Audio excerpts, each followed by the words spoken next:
गुरु तांत्रिक धर्म गुरु सुना, उन्होंने बनाया संविधान है नहीं ना? तो फिर वी द पीपल मतलब हम भारत के लोग। तो संविधान किसका हुआ? हमारा हुआ। किसने बनाया? हमने बनाया। किसके हाथों से बना? हमारे हाथों से बना। और वो एक निर्माता, एक लीडर कौन था? बाबा साहेब, डॉक्टर बाबा साहेब भीमराव अंबेडकर। किसका लीडर था? किसका नेता था? हमारा नेता था। किसका क्लेम है? हमारा क्लेम है पहले। और अब जब संविधान दिन दिहाड़े, बाबा साहब ने क्या कहा था? संविधान कितना भी खूबसूरत हो, लेकिन अगर उसको चलाने वाले लोग बुरे हैं तो वो बुरा ही कहलाया जाएगा। तो आज क्या हो रहा है? आज किन के हाथों में संविधान है? मैं आपसे बातचीत कर रही हूँ। आपने मुझे YouTube पे सुना होगा, मेरा भाषण देने का मन नहीं है, मैं बातचीत कर रही हूँ। पीछे थोड़ा शांत हो जाओ। आज देखो किन के हाथों में राज दिया हमने, किन के हाथों में संविधान दिया हमने। तो जब संविधान का पन्ना पन्ना फाड़ने की कोशिश हो रही है, ध्वस्त करने की कोशिश हो रही है, खत्म करने की कोशिश हो रही है, तो क्या कोई और बचाने आएगा? अंग्रेज बचाने आएंगे? तो किसकी जिम्मेदारी बनती है बचाने की? हमारी कि अंग्रेजों की, या उन तांत्रिकों की, या उन पूजा पाठ वालों की? हमारी।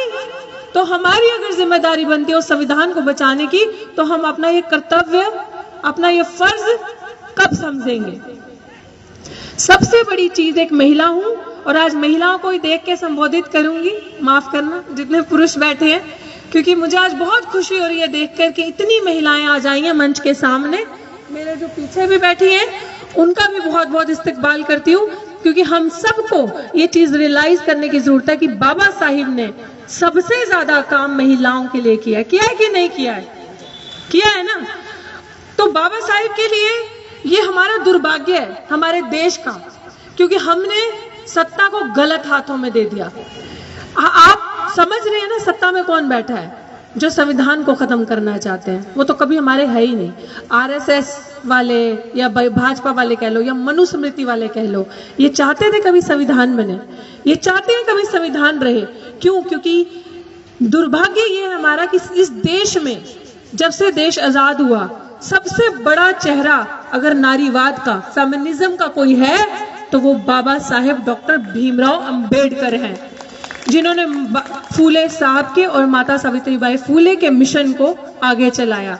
और उन्होंने देखा कि सबसे बड़ी वो समाज की स्थिति तभी अच्छी हो सकती है अगर उसकी महिलाओं की स्थिति अच्छी है। बाबा साहेब ने कहा ना, I measure the progress of the community by the degree of the progress which women have achieved.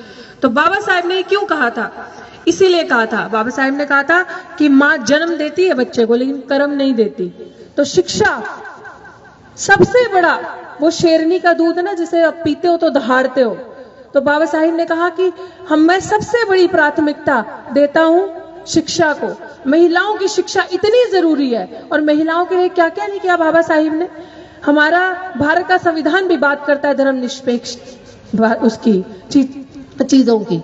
तो आप ये सोचिए कि जब बाबा साहिब ने पूरे हिंदू सभा, पूरे लोग, पूरे जितने भी लोग उस मीटिंग में थे, सब अगेंस्ट हो गए कि ये तो हमारी संस्कृति के खिलाफ आप कैसी बात कर रहे हैं। जब बाबा साहिब महिलाओं की राइट्स की बात कर रहे थे, तो बाबा साहिब ने हमें क्या नहीं दिया? क्या बाबा साहिब ने देखा ये दलित की महिला है, बच्ची है, ये महिला आदिवासी की है, ये ओबीसी समाज की है, ये मैं इन सब के लिए करूंगा? नहीं। तो हमारा लिए तो जो किया, लेकिन आज सबसे ज्यादा शुक्रगुजार बाबा साहिब का उन महिलाओं को होना चाहिए जो पीड़ित, शोषित, वंचित वर्ग से नहीं आती हैं, जो कहने को so called upper caste community से आती हैं। क्योंकि आपके लिए मनुस्मृति में गुलामी थी। आपको मनुस्मृति के हिसाब से द्वितीय दर्जे का नागरिक भी नहीं समझा जाता था, जूती के बराबर समझा जाता था। बराबरी तो दूर की बात छोड़ दीजिए। तो बाबा साहेब सबसे अड़ के लड़ गए। और तो आपके सम्मान के लिए, एक महिला के सम्मान के लिए बाबा साहिब ने क्या क्या नहीं किया। आपको इक्वल वेज मिले, मतलब जितना पुरुष को सैलरी मिलती है उतनी आपको सैलरी मिले, बाबा साहिब ने इंश्योर किया। अगर आप गर्भवती हैं तो मैटरनिटी लीव मिले, आपको बाबा साहिब ने इंश्योर किया। बाबा साहिब ने ये देखा कि अगर कोई महिला कि अगर बच्चा पैदा नहीं हो सकता है तो अब वो बच्चा गोद ले सकते हैं। ये बाबा साहिब ने आपको दिया। ये एक वर्ग की महिलाओं को नहीं दिया, सभी वर्ग की महिलाओं को दिया। अब सर उठा के सम्मान से बाहर जाएं, कंधे से कंधा मिला के एक पुरुष के साथ खड़ी होए और बात करें, ये सम्मान बाबा साहिब ने आपको दिया। आज इस मंच पे अगर एक महिला वंचित शोषित दलित समाज की बैठी है तो ये समानता का अधिकार हमारे महापुरुषों ने हमारे लड़ाई लड़ी और बाबा साहेब भीमराव अम्बेडकर ने दिया। ये उस संविधान ने दिया हमें अधिकार। तो आप सोचिए कि आप सब मुझे बताएं कि आपने, मैं बार बार हर महफिल में ये बात कहती हूँ, आज भोपाल आई हूँ, भोपाल के लोगों से भी रूबरू होंगे और ये बात कहूंगी, क्या आपने कभी किसी मंदिर की पुजारी को महिला देखा है? किसी मस्जिद में मौलाना महिला देखा है? चर्च की पादरी महिला देखी है? तो आपने राष्ट्रपति देखी है, प्रधानमंत्री देखिए, राज्यपाल देखिए, कलेक्टर देखिए, डीसी देखा, आईएएस ऑफिसर देखा है, टीचर देखा है? तो जो अधिकार धर्म आपको नहीं देता वो अधिकार संविधान आपको देता है। तो ये है हमारे भारत का संविधान।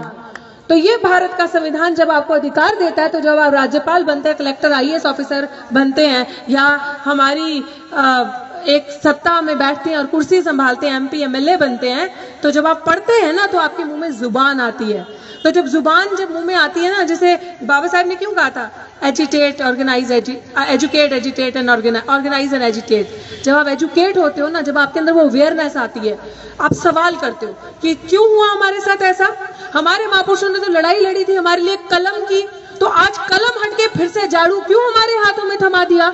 ये सवाल जब हम करते हैं ना, तो इस सवाल से डर लगता है उन लोगों को जिनको शोषण करने का मजा आता है, जिनको पता है कि एक को दबा के मैला कुचैला काम इनसे करवा के वो जो शोषण का लुत्फ लेते हैं ना, हम वो जो आनंद लेते हैं, उन लोगों को डर लगता है कि ये जागरूक हो गए, ये शिक्षा इनके पास जा रही है, अवेयरनेस बढ़ रही है, हम ही से सवाल कर रहे हैं। हमने तो एक स्ट्रैटेजी के तहत इनसे सब छीनना चाहा। तो वो एक एक पन्ना संविधान का खत्म कैसे करते हैं, पूंजीवाद लाकर, प्राइवेटाइज करके चीजों को कॉर्पोरेट घरानों में देके। आज दिल्ली विश्वविद्यालय से मैं हूं, दिल्ली विश्वविद्यालय में एक चिड़िया आ चुकी है, नेशनल एजुकेशन पॉलिसी नाम की। समझ रहे हैं आप? नेशनल एजुकेशन पॉलिसी मतलब सब प्राइवेट कर दिया, सरकार के हाथ खड़े। अब वो शिक्षा जो आपके बच्चे सालाना मात्र साल की एनुअल इनकम सिर्फ 3-4 हजार में ले लेंगे, वही शिक्षा अब आपको जो प्राइवेट प्लेयर्स एंटर करेंगे 3-3 लाख, 4-4 लाख, 3-3 महीने की, 6-6 महीने की फीस होगी देने के लिए। क्या दे पाएंगे आप लोग? एक सामान्य वर्ग का इंसान दे पाएगा? मुझे बताएं। तो फिर ऐसे ऐसे करने से कुछ नहीं होना। लड़ाई लड़ी हमने। आज 26 नवंबर है तो हम इकट्ठे हो गए, बाकी दिन हम क्या कर रहे हैं? सो रहे हैं। वो लोग वहां बैठकर आए दिन ऐसी स्ट्रैटेजीज बनाते हैं ताकि आपके बच्चे उस जगह तक नहीं पहुंच पाए। क्यों? क्योंकि कलम की जो ताकत है ना, वो आपने उनको थमा दी है। वो कलम की ताकत से आपके बच्चों का सुनहरे भविष्य और आपके बच्चों का गला काट रहे हैं। ये हो रहा है और ये हो चुका है। और रही बात हमारा, हम तो बैठे, हम आते हैं हर बार, कहीं कोई भी हमें बुलाता है, आप सबकी सभा ने हमें बुलाया, भोपाल में बुलाया, हम आए, हम यहाँ लड़ाई लड़ रहे हैं। लेकिन ये हमारे अकेले से कुछ नहीं होगा, ये एक दिन से कुछ नहीं होगा। ये लड़ाई अब आपको समझ में आ रहा है। भानु प्रताप जी आप स्टेज पे देख रहे हैं, एडवोकेट भानु प्रताप जी किस चीज की लड़ाई लड़ते हैं? देश में एक आवाज है जो अकेली ईवीएम की लड़ाई लड़ रही है। क्या है ईवीएम? ईवीएम क्या है आपको पता है? ईवीएम एक ऐसी मशीन है जिस देश में बनी है उस देश में बैन हो चुकी है। ये भी तो एजुकेशन है। हम कब एजुकेटेड होंगे? हम कब समझेंगे कि इसका विरोध भी हमें करना है? क्योंकि हम वोट का अधिकार जो बाबा साहिब ने हम सबको दिलाया लड़के, वो जो वोट का अधिकार जो आपको राजा बनाता है, आप किंग मेकर हैं। आपके वोट का अधिकार एक रंक को उस कुर्सी पे बिठा कर राजा बनाता है। उस वोट की चोरी हो रही है। सबसे कीमती वो वोट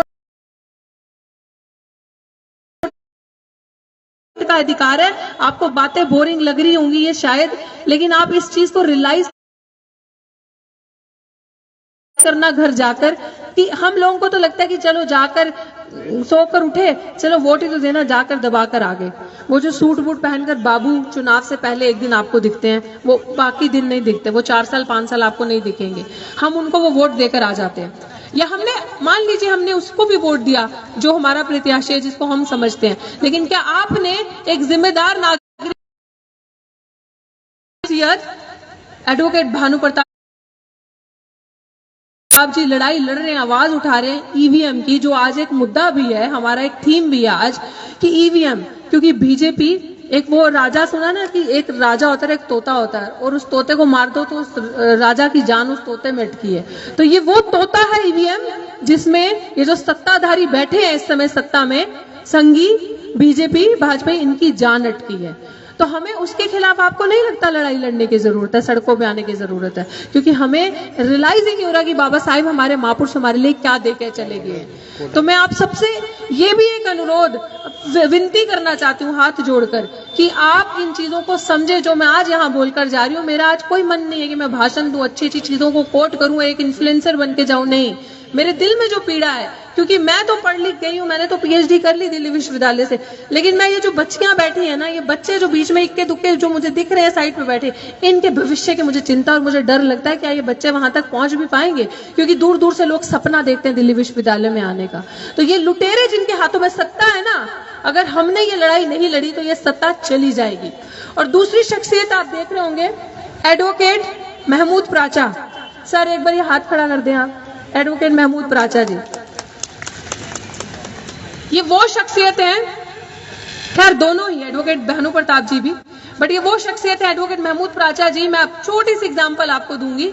जैसे मेरे भाई अभी यहाँ पीछे बैठे हैं, उन्होंने कहा कि ना हम डरने वालों में से हैं, हम लड़ने वालों में से हैं, जो मेरे से पहले भाषण देके गए थे। तो आप सोचिए कि मेरे, अगर पता नहीं मेरे केस के बारे में आप जानते हैं नहीं जानते हैं, मेरे वकील एडवोकेट महमूद प्राचा जी थोड़ा बहुत अगर बताना चाहे तो बता देंगे। जब हम लड़ते नहीं है ना, डरते नहीं है और लड़ते हैं बाहर आकर, तो ऐसा होता है। तो ये जो वकील मेरे बैठे हैं, ये वकील नहीं है, एक मुस्लिम समाज से, एक दलित समाज से है, लेकिन ये बांट लो, दलित मुस्लिम कर लो, लेकिन मेरे लिए सच्चा अम्बेडकराइट अम्बेडकरवादी कोई है ना, तो ये वो लोग हैं जिनकी वजह से आज मैं इस मंच पे खड़ी होकर बोल रही हूँ।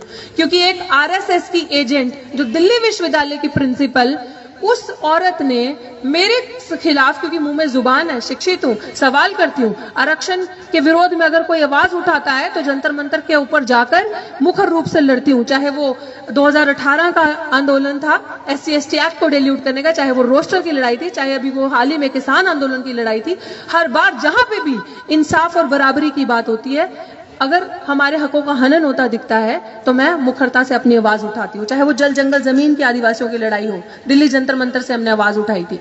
तो इस आवाज के कारण जब ऐसे चेहरे नजर आते हैं तो वो लोग हमें मोहरा बनाते हैं। तो आप सोचिए कि एक ऐसी पढ़ी लिखी लड़की को दिल्ली विश्वविद्यालय के मेन कैंपस से निकालना, 35 झूठे हस्ताक्षर करके, झूठे बच्चे पीछे लगाकर।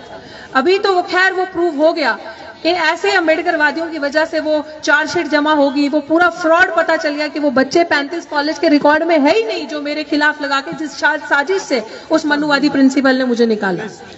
तो हमें ये क्यों बता रही हूं मैं आपको अपनी बात, अगर आप लोगों को पूरी लड़ाई देखनी होगी तो आप YouTube पे देख सकते हैं।